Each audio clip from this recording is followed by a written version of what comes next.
नमस्कार, जय Jagannath. Welcome to your channel Gyanasutra classes.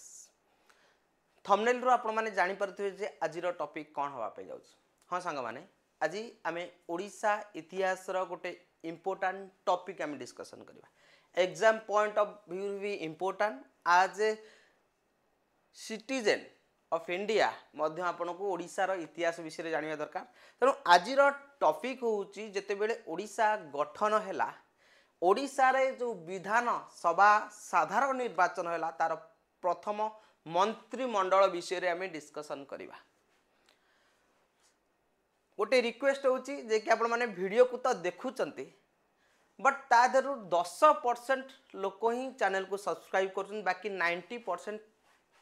हमर जो व्यूअर अछंती सब्सक्राइब करूनांती।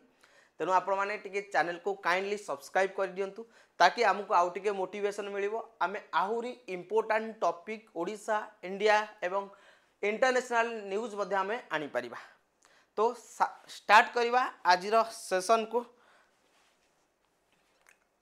तो ओडिशा प्रदेश गठन कथा जदि आमे देखिबा ओडिशा प्रदेश केमिति गठन हैला तो तार गोटे इतिहास अछि, तार गोटे क्लास मु सेपरेट क्लास नेबी। ओडिशा गठन बा ओडिशा एक स्वतंत्र प्रदेश केमिति गठन हैला सेटा गोटे स्वतंत्र टॉपिक, तार आ गोटे क्लास नेबी। किंतु ओडिशा जते बेले गठन हेई गला ता धरे जनरल इलेक्शन जो हेतिला प्रथमे जो एक्ट आस्तिला Government of India Act 1935 Bharat सरकार अधिनियम रे ओडिशा एक स्वतंत्र राज्य भाषा भित्तिक आधार रे गठन करा जायतिला। से होची 1 अप्रैल 1936 रे आउ 1 अप्रैल 1936 को 1 अप्रैल को आमे उत्कल दिवस रूपे पालन करूछे। प्रथम राज्यपाल जदि आमे देखिबा ओडिसा रो नियुक्ति करा जायतिला काई ना ता पूर्व ओडिशा बिहार अधीन रे थिला। किंतु जतले ओडिशा स्वतंत्र हैला तार प्रथम राज्यपाल रूपे नियुक्ति करा गला सर जॉन ऑस्टिन हबाक, जहांकर कार्यकाल थिला 1 अप्रैल 1936 रु 11 अगस्त 1938 पर्यंत। एवं सेते बेले सारा भारत रे एक प्रादेशिक बा आमे कहि परिबा प्रोविंशियल लेजिस्लेटिव असेंबली निर्वाचन कथा कुआ गला। आउ सेही समय रे 11टी प्रांत बा प्रोविंसेस थिला आउ ओडिशा मधन ता मधन अन्यतम। एवं सर्व भारत रे प्रादेशिक इलेक्शन हैला जोटा कि आमे कहबा एमएलए इलेक्शन कहले आपण माने इजीली बुझी परिबे। तेणु प्रथम इलेक्शन जो हैला 18 जनवरी रु 23 जनवरी 1937 रे। ता पूर्वरु जदि आमे देखिबा राज्यपाल ही शासन करूथिले जते बेले ओडिशा स्वतंत्र हैला। आउ सेही समय रे ओडिसा रो जनसंख्या थिला 82 लाख जनसंख्या थिला। आउ आपण माने भाबुथिबे जे कि सेही समय रे जो निर्वाचन होइतिला निर्वाचन रे जो वोटर माने थिले मतदाता थिले आजिर नियम अनुसार वोट दउथिबे ना। 82 लाख लोक संख्या थिले किंतु वोटर लिस्ट थिला मात्र 5,20,584 जनकर। आउ से को आधार रे ना जेउ माने सेही समय रे चौकीदारी टैक्स दउथिले सेही मानकर ही वोटर लिस्ट थिला। आउ वोटिंग जो हेइथिला ता देरे वोट पड़िथिला बा लोक माने मत दान करिथिले 4,90,381। यदि आमे देखिबा सेही समय रो रिपोर्ट आधार 94% वोट परसेंटेज पड़िथिला जोटा कि वर्तमान सुधा एति परसेंटेज वोट हुए ना। आउ ता देरु एति तो वोट तला ता देरु नाकोच भी बहुत हेतिला काहे ना वोट प्रथम वोट दबार जो फीलिंग्स बा आमे कहि पारे अनुभव प्रथम था। तो लोक माने भूल भाल भी दउतले पाखापाखि 30% वोट भी नाकच हेतिला। ओके आउ जदि आमे देखिबा सेही समय रे ओडिसा रा जो विधान सभा बा लेजिस्लेटिव असेंबली रो जो आसन संख्या स्थिर करा जायतिला 60टी आसन। आउ ए 60टी आसन रु 56 आसन रे इलेक्शन बा निर्वाचन होइतिला। आउ ए 4टी आसन रे आपणकर मनोनीत होइतिला बा नोमिनेटेड होइतिला किए करूथिले गवर्नर। आउ सेही समय रे 3टी मुख्यतः राजनीतिक दल गठन होइतिला। प्रथमे जदि आमे देखिबा आजिर इंडियन नेशनल कांग्रेस आउ सेही समय रे नेशनल कांग्रेस रो जो प्रादेशिक कांग्रेस कमिटी रो जे प्रेसिडेंट थिले से होचंती पंडित नीलकंठ दास। तापरे नेशनल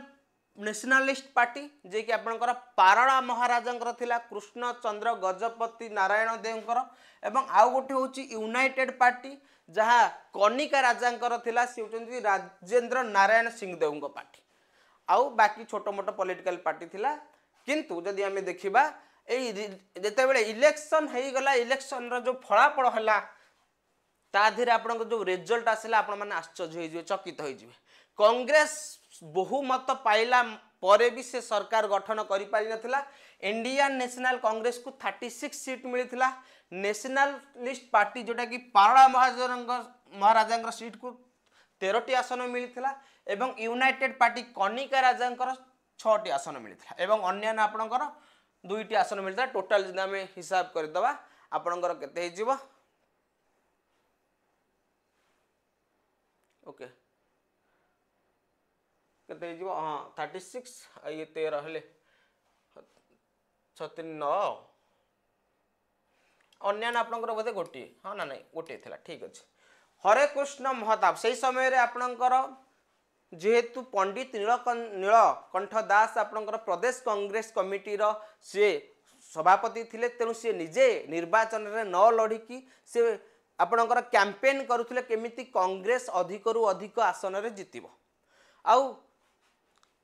जेतेबेले कांग्रेस संख्या गरिष्ठता हासिल कला सही समय रे भी एबे भी जेमती कांग्रेस रे गोष्ठी कंदल थिला सही समय रे भी कांग्रेस गोष्ठी कंदल रे मध्य थिला लिप्त थिला जोथिरे कि आपणकर हरे कृष्ण महताब एवं विचित्रानंद दास एमाने मिसिकी गोटे प्लान कले कहगला जे कि गोटे मीटिंग हला मीटिंग रे कहगला जो माने इलेक्शन रे छिड़ा हे कि जितिबे सेई माने ही आपणकर लेजिस्लेटिव काउंसिल लेजिस्लेटिव जो असेंबली तार हेड हेबे माने से जो लेजिस्लेटिव असेंबली रो हेड को सही समय रे प्राइम मिनिस्टर कुआ जाता चीफ मिनिस्टर कुआ जाउ नथिला तेनु बहुत षड्यंत्र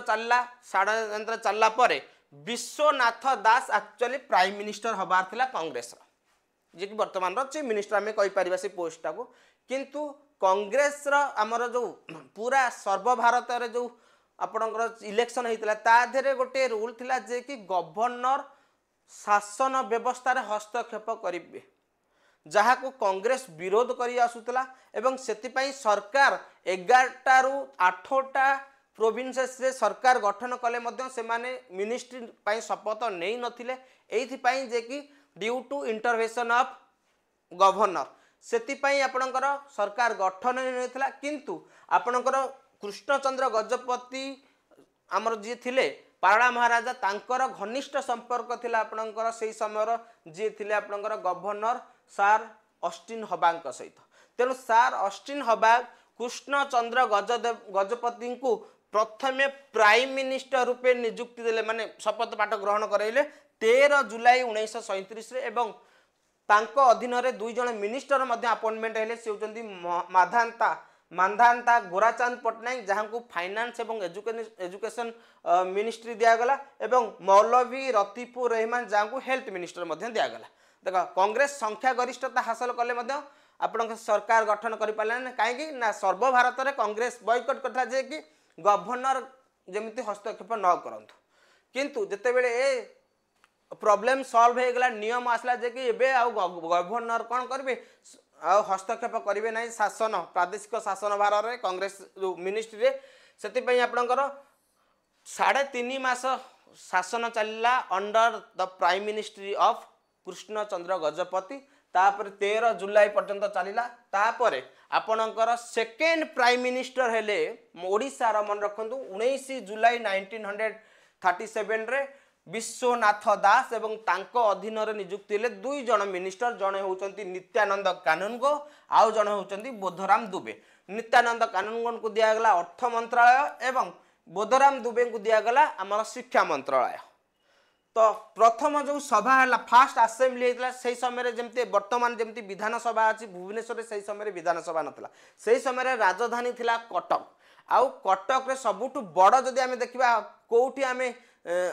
सभा करवा तेणु रेभेन्सा कॉलेज को बछा जाइतिला और रेभेन्सा कॉलेज रे प्रथम असेंबली होता 28 जुलाई 1937 रे एवं 2 जण आपणकर बाचस्पति उपबाचस्पति अपॉइंटमेंट करा जाइतिला स्पीकर थिले मुकुंद प्रसाद दास एवं डेप्यूटी स्पीकर थिले नंद किशोर दास ओके आउ ए मिनिस्ट्री आपणकर 4 नवेम्बर 1939 रु चलिला बा प्रथम आम अधिवेशन होता आम कहीपर ministry continue till first assembly होता 28 जुलाई 1937 एवं मिनिस्ट्री चलिला 4 नवेम्बर 1939 पर्यंत 1939 मसीहा पर्यंत ओके 28 मास चलला तापर सरकार भांगी गला सरकार भांगी नतला सरकार रिजाइन देथिला इस्तफा पत्र देथिला काहेकि ना द्वितीय विश्व युद्ध हो जाइथिला एपटे द्वितीय विश्व युद्ध हो जाइछि तत्कालीन जे भाइस रही थिले लॉर्ड लिनिथ गो सी आसिकी सेंट्रल असेंबली रे घोषणा कले जे भारत द्वितीय विश्व युद्ध रे आम सहित लड़िब का विरुद्ध रे जर्मनी एवं जापान विरुद्ध रे जे कि कांग्रेस मिनिस्टर का बिना अनुमति रे घोषणा करदेला सारा भारत वर्ष रे जोठी कांग्रेस मिनिस्ट्री गठन करदेला सेठी कोन करला ना सी आपनकर रिजाइन दे देला तेनु फाइनली 4 नवेम्बर 1939 रे कांग्रेस मिनिस्ट्री रिजाइन देथिला आउ गवर्नर रूल इंपोज होता आपनकर 2 वर्ष पर्यंत टिल 28 नवेम्बर 1941 पर्यंत ओके गवर्नर रूल द्वितीय थर पर होता तेणु से समय आपणकर कौन है ना विभिन्न आंदोलन हो गला आंदोलन आपणकर नेता माने भी अरेस्ट हेले एवं से समय जे तत्कालीन गवर्नर थिले कृष्ण चंद्र गजपति को आउ थरे डाकिले जे कि प्राइम मिनिस्टर बा मिनिस्ट्री गठन करिया पई आ कृष्ण चंद्र गजपति द्वितीय थर पई ओडिशार प्राइम मिनिस्टर हो जाइथिले एवं मध्य 2 जन तांको प्राइम मिनिस्टर तांको मिनिस्ट्री मंत्री थिले जे कि आगरु आपणकर थिले कांग्रेस रे गोदावरीश मिश्र एवं अब्दुल शोभन खान को तांकु मंत्री पद मध्य दिया जायथला ए सरकार चलिला 24 नवेम्बर 1941 रु 29 जून 1944 मसीहा पर्यंत जेते बेले ए सरकार चलला सेते बेले मैक्सिमम कांग्रेस रो लीडर काहे ना ये जो सरकार चलता ता भितरे ओडिसा रे भारत छाड़ आंदोलन होतिला आ अधिकांश नेता माने एमएलए माने कोथरे थिले जेल रे थिले आ एमाने आशा रखिथिले साधारण लोक आशा रखिथिले जे कि मंत्रिमंडल बा कृष्ण चंद्र गजपति आमर कौन करेंगे ना क्विट इंडिया मूवमेंट को सपोर्ट करेंगे ये सपोर्ट करिपा माने भारत ओडिशावासी को सपोर्ट करने परिवर्ते से ब्रिटिश का साथ देइथिले एवं लोक माने बहुत समालोचना करथिले क्रिटिसाइज करथिले जो थे कि सरकार बेसी दिन चली नथिला 29 जून 1944 रे तांकर सरकार भांगी जाइथिला पुणी आउ थरे ओडिशा रे द्वितीय थर पई गवर्नर रूल इंपोज हैला 1944 आ ये गवर्नर रूल चलिला आपणकर द्वितीय विश्व युद्ध समाप्त पर्यंत द्वितीय विश्व युद्ध जो समाप्त हो गला सेते बेले आपणकर ब्रिटिश जीति जाइथिला किंतु ब्रिटिश को पाखे सेतिकी फाइनेंशियल नथिला जे कि भारत को शासन करिया पई आउ से समय रे भी आउ गोटे जिनस होइतिला जे कि ब्रिटेन रे इलेक्शन होइतिला ब्रिटेन रे इलेक्शन रे आपणकर लेबर पार्टी रे जे लीडर थिले सी जीति के आसले प्राइम मिनिस्टर क्लेमेंट आटली से चाहिए जे कि भारत को स्वाधीनता दवा तेणु ये तांकर जो मंत्रिमंडल थिला बा इलेक्शन होता 1946 रे भांगी जाइथिला एवं 1946 रे आउ थरे पुनर्निर्वाचन होइतिला तो ये थिला आजिर क्लास आशा करछि ए क्लास टी आपण माने बुझी पारिथिबे जदि बुझी पारिथिबे ताले लाइक करंतु शेयर करंतु निजर मतामत कमेंट माध्यम रे दियंतु एवं चैनल रे जदि नुआ आसीचंती चैनल को आदौ भी सब्सक्राइब करिया पई भूलिबे नाही। थैंक यू नमस्कार जय जगन्नाथ।